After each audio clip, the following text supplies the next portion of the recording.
السلام عليكم ورحمة الله. إن الحمد لله والصلاة والسلام على رسول الله وعلى آله وأصحابه أجمعين. أما بعد فقد قال الله تعالى في كلامه المجيد: أعوذ بالله من الشيطان الرجيم. جعل الحق وزهق الباطل إن الباطل كان زهوقا. সম্মানিত বাংলাদেশ জামাত ইসলামী 6 নম্বর বেতকাবাই ইউনিয়ন কর্তৃক আয়োজিত আজকের কর্মী সমাবেশের সম্মানিত সভাপতি উপস্থিত আছেন গোটা দেশের মধ্যে অন্যতম একটি জেলা গাইবান্ধা জেলার পলাশবাড়ী উপজেলার সম্মানিত নায়েবে আমির, উপস্থিত আছেন পলাশবাড়ী উপজেলার সংগ্রামী সেক্রেটারি, উপস্থিত আছেন বিভিন্ন পর্যায়ের দায়িত্বশীল ভাইরা। আল্লাহ তাবারক ওয়া তাআলার দরবারে লাখো কোটি শুকরিয়া জ্ঞাপন করছি যে রব্বুল আলামিন আমাদেরকে দীর্ঘ 16 বছর পর, মাত্র একটি বছরও হয়নি, আমরা উন্মুক্ত পরিবেশে এরকম মাইক দিয়ে জামাত ইসলামী অর্থাৎ কোরআন এবং হাদিসের কথা বলার জন্য সুযোগ পেয়েছি।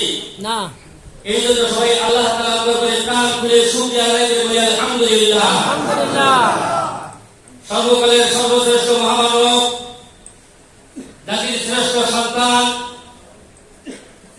খাতামুন নবীয়্যিন, তার প্রতি সবাই সংযুক্ত করে বলি সাল্লাল্লাহু আলাইহি ওয়াসাল্লাম। সম্মানিত উপস্থিতি, আশ্বিন মাসের এরকম একটি স্নিগ্ধময় বিকালে অসংখ্য ব্যথাভরা হৃদয়ে হাজারো দুঃখ বেদনাগুলোকে অতিক্রম করে একটি সুন্দর বাংলাদেশ বিনির্মাণের স্বপ্ন নিয়ে আজকের এই কর্মী সমাবেশে আমরা উপস্থিত হয়েছি। কথা বলেন ঠিক না ব্যাটি? একটি সুন্দর এবং সমৃদ্ধশালী একটি ইসলামী রাষ্ট্র প্রতিষ্ঠা করতে চাই। আপনারা সবাই রাজি আছেন ইনশাআল্লাহ? আপনারা জানেন সুদীর্ঘ প্রায় 17 বছর যাবত যে ফ্যাসিস্ট সরকার আমাদের এই দেশটা শাসন করেছিল, বিশেষ করে জামাত ইসলামী নেতৃবৃন্দ তথা উলামায়ে কিরামদের উপর বেশি কষ্ট হয়েছে। কথা বলেন ঠিক না ব্যাটি? আমাদের শীর্ষ নেতৃবৃন্দকে ফাঁসিতে দিয়ে শহীদ করে দিয়েছে। সম্মানিত ভাইরা, এখানেই শেষ নয়, হাজার হাজার নেতা কর্মী নেতারা শহীদ করে দিয়েছে। অনেক ভাইকে পঙ্গুত্ব বরণ করতে হয়েছে। সেই রকম একটি খারাপ পরিবেশ থেকে যাদের মাধ্যমে আল্লাহ তাআলা এরকম একটি সুন্দর পরিবেশ সৃষ্টি করে দিলেন, যারা চলে গেছেন আল্লাহ তাআলা তাদের, আমি তাদের জন্য রুহের মাগফিরাত কামনা করছি।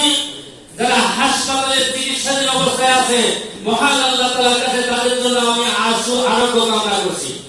সম্মানিত ভাই সব, আপনারা জানেন আমাদের উপর সমস্ত নেতা কর্মীদের উপর শত শত মামলা ছিল, আমার উপর 17টা মামলা ছিল, আমার পরিবারের উপর 30টি মামলা ছিল। আমি চাকরিতে 3 বার সাসপেনশন হয়েছি। আমার মা মারা গেছে, আমরা যথাযথভাবে জানাজা করতে পারি নাই। 3 দিন পর আমরা বাড়িতে ফজর নামাজ পড়ে অন্ধকারের মধ্যে মায়ের কবরে মাটি দিয়েছি। এগুলো দুঃখ আসলে নাই। সম্মানিত ভাই সব, আমাদের বাড়ি ভেঙে দেওয়া হয়েছে, বাড়িতে কোনো মেয়ে মানুষ পর্যন্ত তারা থাকতে দেয় নাই। সম্মানিত ভাই সব, যখন আমরা একটা সময় পেলাম